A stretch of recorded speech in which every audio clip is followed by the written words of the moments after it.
Hey guys, it is DiplexHeated and welcome to a feedback video. Yes, I'd call this a feedback video. I am giving you guys feedback on the feedback that I have received from you, and it's mostly regarding the EU4 game that we have been playing.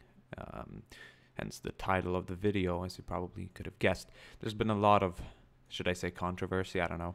I don't want to make it sound like a big deal, but there's about 10 or 11, 12, somewhere around there, of people who play this game against each other, and when they enter this game, they do everything they can to deceive and cheat the other players in the game, and I'm one of them. And my friends who have been playing this game with me have been receiving some nasty comments, me too, of course, and that's all fair and square, if we put it that way. I'm gonna enter the little address here. I have two screens, by the way, so if my mouse came out of nowhere, don't be scared. It's hiding on the other side. The reason why I wanted to make this video, and by the way, I'm not logged in, and this page will be in Swedish for most of the part, but don't worry, I won't translate any of the text. I'm gonna read it out for you. This episode was there's a lot of bickering in it, apparently. But I'm going to explain why. And I'm going to read up a few of the comments that I've received because this is what made me want to make this video. So this video could be important for you guys to watch so that you guys get an idea of what we're like. And, you know, it's an explanation to why we talk like we do and why we do what we do. If you're watching this series. If you're not watching the series, then you're probably not aware of what's happening, so to speak. So let's go down. Why not? This comment gave me the most attention here. I'm gonna zoom in a bit if you can do that in this Opera. The reason why I picked Opera in front of Google Chrome this time around for the video is because I have a million bookmarks and things. It looks not clean at all. I'm gonna read it out for you. And it has a lot of thumbs up, so hey, you know, something that I should bring to attention is just this kind of stuff. I'm not gonna read it in a whiny noise. Diplex is a bitchy little fuck. This is what I've learned watching this series. It's like he doesn't seem like he plays well with others a lot of times. Like, he always manipulates other players to his will. Let it be Dean's or someone else when it comes with colonization. Like, he almost wants to win so hard that he has to put these inviolable claims on land and where he has to expand by right or some shit. Like colonizing the west coast of America, when we both know while everyone else was at war with the German states, Britain could have fucked up Portugal's navy and armies and took whatever he wanted and put him in his place. Probably why he wanted to be allies with him again. But no, you have to use some random-ass story as a reason why and get annoyed at everyone else for having a bit of banter with you, then go on to calling English a lesser language, which is pretty funny, seeming as you're always speaking this lesser language. And maybe, side note, maybe you should check up on your English. Sorry. So it makes you a so-called pleb, as well as everyone else speaking it. It just seems like he thinks he's somehow better, or has the right to do things his way because he's DiplexHeated HD, and is more popular than the rest. You might all think I'm a hater and rush to defend him to the last, but you can all see this when you've watched through all of it, and that he's kind of a little kid wanting to always tilt the board game in his favor. You couldn't be any more right when it comes to about 90% of this text. I wouldn't agree with the absolute first sentence, but maybe everything else. First of all, the people I'm playing with in this game, we have known each other for maybe a good 2.5, 3 years now. We know each other. I mean, we've spoken to each other, we've seen each other, we've had what Google Hangout calls with each other. This isn't an ordinary thing. I know where these guys live. I know their names. I've spoken to their mothers. I don't know why that's happened, but you know, I'm not like, you know, having a regular chat with their mothers, but I know them so well that that's even been on the schedule, so to speak, in an unscheduled way. And we go into this game every Friday or Sunday, we play, and when we enter this game, There's no bars. I think they said no bars, all out no bars, which means that there's no limit. There's no nothing that you can't do. And as we've reached the 5-minute point of this video, I think I'm gonna come to what I wanted to say, and that is, I am a cowering, lying, deceiving, cheating little bastard. I'm fucking Joseph Goebbels of this game. I am Snake Tongue. I'm a facade. Do you say facade? I am a good-looking outer with a weak inner that I deceive. I use Deans, my ally, to come to my protection. I ally Great Britain. I fool them into allying me, I guess, over so I can feel more protected. I claim that I own this and that to have them stay out of it. And you gotta understand here, Scarlet Crusade, that this is a game. I really don't think that any of these guys that I've known for such a long time now would agree with you outside of this game.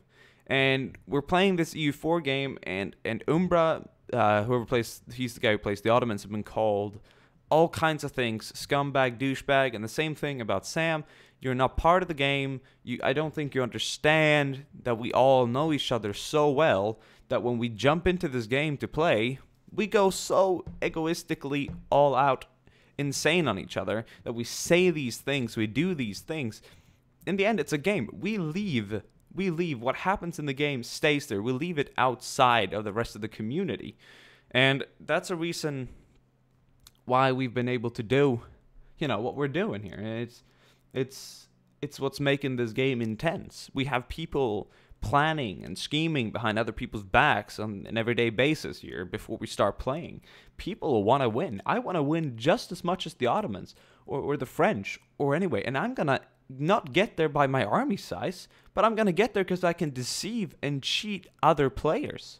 I mean, that is the point of this game. And by the way, Danny Boy here, who wrote this, someone give this man a medal.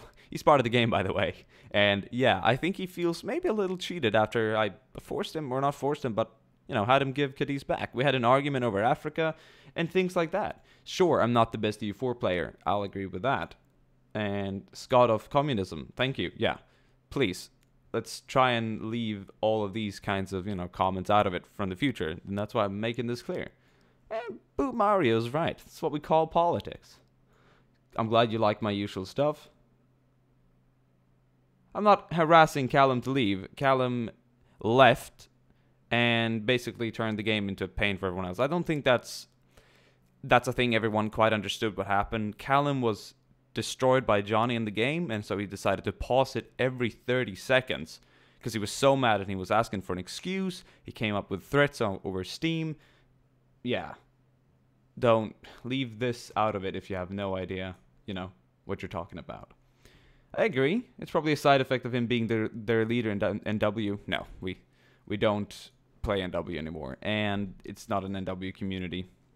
This series has pissed me off, unfortunately. This guy says, Swedish brother, think of what we're saying. You're representing Sweden as a Swedish guy. The picture that they're getting of you, they will get of us in our country. Things like that is important for me. God bless you. Thank you. But that's why I'm making this video as well. I think I'm a pretty nice guy, and I never bring YouTube or my celebrity. I don't even consider myself famous. When people say, "Oh, you're famous," oh, fuck off. I'm like Larry David. Don't even bring that in. I don't know why I said I'm like Larry David. I just watch a lot of Curb Your Enthusiasm. He's a great guy. But seriously, it's and what I said about grandfathers and grandmothers, that you say the same thing and you'd be confused if it was your father's parents or your mother's parents, and I said that the language was, I thought, like, if you're gonna be the biggest language on earth, you better have like words for everything, We in Sweden have a word called lagom, and there's no other country that can replace that word, and it's a word that would pretty much translate into just about perfect. Not too hot, not too cold, not too sticky, not too solid. It's just in the center. And there's apparently no word that can replace that. And yeah. And there's a lot of other things here, but I think that clears it out. I hope that you guys don't get me wrong, but I am a notorious liar, and I am by no means this way anytime else. I mean, if you caught me being like this anytime else, I'd have a hard time having a work or a job, friends. Sorry, you're going to hear some sound from a commercial now because I can't pause it, so I'm going to close that page down. That's from the other screen, by the way. Don't be frightened. And yeah. So, you know, we have a community. We have probably a good 20 players. We know each other so well. We're such good friends. And when we go in to play this game, we turn on hardcore serious mode, and we're going to say things. We're going to do things. We're going to call people things. Because we want to win. It's part of the game. It's the tension. This is Paradise Hotel in a game. Do you understand? I don't quite think you do. And obviously, I'm playing Portugal. I'm like what? I'm like somewhere in the middle of all these players. I'm not the strongest. I'm not the weakest. But I want to make sure I get this and that and that and this. And I wanted Cadiz back, and I kind of put Morocco in a sticky situation, which in the end paid off for us both. And then I had an issue over Congo there in Africa, and I had to word my way out because I was really afraid of getting into a war there between the Ottomans and the Moroccans. I mean, especially the Ottomans there, they would have crushed me. I would have had no chance at all. And so yeah, Scarlet Crusade 77. I really hope you can forgive me, but I also hope that everyone here has an understanding that, and I'm pretty sure I could get every guys to tune in on a commentary after this game where we could talk about it, and so that you all realize that this is just in the game. But I agree with you. I am a bit of a manipulative guy, especially in this game, and you just worded it right for me. But no, you have to use some random-ass story as a reason. Yeah. But Scarlet, you need to understand it's part of the game, and it's part of my way of getting people to do my will. And that's what is getting me out of these sticky situations or into a greater position. So I hope it explains it. And hey, by the way, I noticed, I just clicked on your channel for a quick moment there, and I saw that you have a lot of Boardwalk Empire videos. Oh, spoiler alert if you're watching. But hey, I'm a big Boardwalk Empire fan too. So I think we can come to an agreement here. But anyways, guys, in the future, if you've watched this video, we're going to hit the 30th episode now. There will be bickering. There will be arguing. There is between all of the players. There will be issues. There will be lying. You're watching my screen. You can tell instantly if I'm lying or not, if I'm saying I've got troops here and there. But you have to realize the others won't. And I'm trying to climb the top here. It's going to be hard, but we got a good 100 years remaining, more. So, having that said, guys, thank you for the comments. I'm going to do more of these comment videos again if you guys liked it. And, yeah. I hope you still like my content. I hope you'll watch the series, especially after this video. Hope that clears out a few things. Yeah. See you guys then. Have a great time. Bye.